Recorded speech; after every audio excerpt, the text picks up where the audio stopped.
Pasioni që e pati për qepjen i u kthye në ankth. Qysh në ditën e parë të praktikës për këtë zanat, e reja nga Skënderaj u përball me sulm seksual, pikërisht në lokalin ku synoi ta mësoj profesionin e së ardhmës. Këtë dyshohet se e bëri në B që ishte bashkëpunëtor, por vajzësi ishte paraqitur si pronar.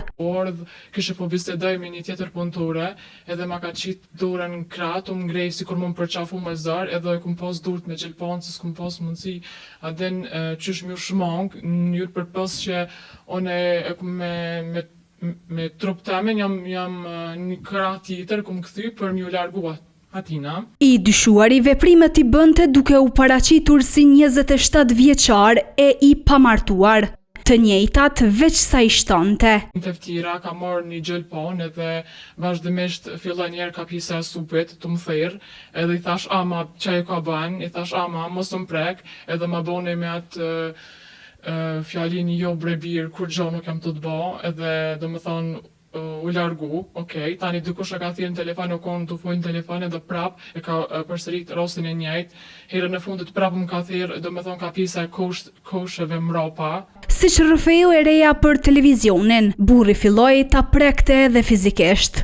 Unë i kum pas durt në bel edhe ka shti dorën e tij të krahu jam edhe më ka ngrej me forcë, edhe më ka bërë dëm të kallëzu se qysh kthej.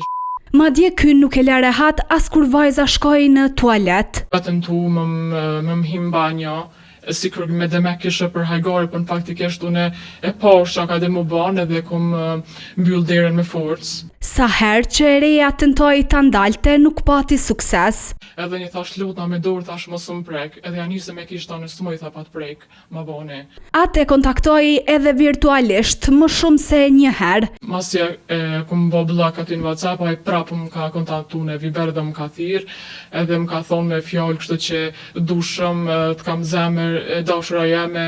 Krejt skenat që ndodhen janë të filmuara edhe nga kamerat e sigurisë, të cilat klani i pa, por për shkak të hetimit të rastit dhe ndjeshmërisë nuk i publikon. Nga kjo që vajza përjetoi, ju deshën gati 10 ditë kohë që ta marrë veten, e rastin ta paraqes në polici. Po sa ndërmori këtë hap, organet e sigurisë arrestuan më 29 qershor të dyshuarin për sulm seksual. Ndaj tij tashmë është caktuar masa e paraburgimit prej 30 ditësh.